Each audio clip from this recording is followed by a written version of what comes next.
Now let's bring in Washington Post national correspondent Philip Bump for more on this. Philip, good morning. Morning. So the president's kind of caught between two sides, even within his own party here. What does he do?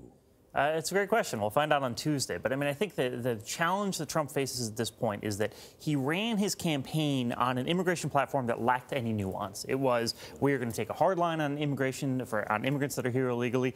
And now he's in a position where, as president, he needs to figure out if there is a nuanced path forward here. His party's pushing him. Obviously, Democrats agree with President Obama's initial decision. And so it'll be interesting to see how he resolves it. Anthony mentioned he's between sort of two places, even within his own party. Right. How much blowback does he face? Well, this is a great question because the reason that Donald Trump is president is in part because of his hard line on immigration. He got this huge base of support right at the beginning of the primaries as a result of that, and his base believes in this issue. But his base also loves him basically no matter what he does, as we've seen repeatedly in polling. Right. So it'll be interesting to see if he does buck them on DACA, if they will actually still stand by him. Meanwhile, the Republican-led Congress comes back from the summer break next week. Right.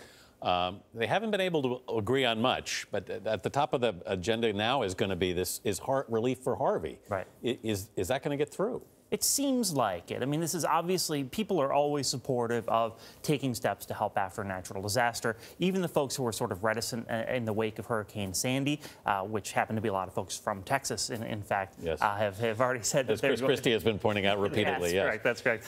So it seems like this will get through. This seems like one of the sorts of things that Congress, even in its sort of impaired state, can get done. Despite having Republican control, we've seen so much gridlock there, and Right. it was not bad from Senator John McCain about getting past that gridlock this week. Are they at the point where they have to get past that gridlock?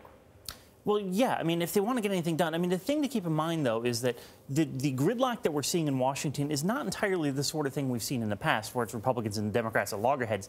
Essentially, there are two factions in the Republican Party, as we keep talking about. And if we look at the health care bill, for example, the problem was not that Democrats were oppositional. It was that moderate Republicans and conservative Republicans couldn't agree. And so there certainly is something to be resolved. But at this point, it's mostly within the Republican Party. I want to turn to the Russia investigation for a moment, because there are reports in your newspaper, in the New York Times, that Special Counsel Robert Mueller's team is now in possession of an early draft of the letter by President Trump and top aide Stephen Miller, which laid out the case for firing FBI Director James Comey. How significant is this letter?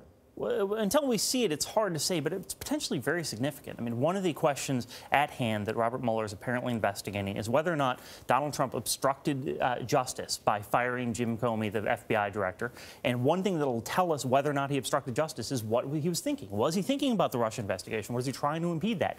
This letter, which apparently is multiple pages long, the New York Times said that it was essentially a screed, which suggests that it had a lot of emotion in it. If that letter suggests that Donald Trump was prepared to tell James Comey it was because of the Russia investigation, that certainly bolsters the idea that he was trying to prevent the Russia investigation from moving forward. We've also learned that Mueller's enlisted the IRS's criminal investigation unit to help in his investigation. What does that tell us? Well, I think people sort of, they hear this Robert Mueller's investigating Russia, and it's sort of like if you have a break-in at your house and the police come over and they see a dead body on the floor, they're going to ask you about that dead body. And so Robert Mueller is sort of in this investigation, and it seems as though he's pulling in some other finance-related stuff.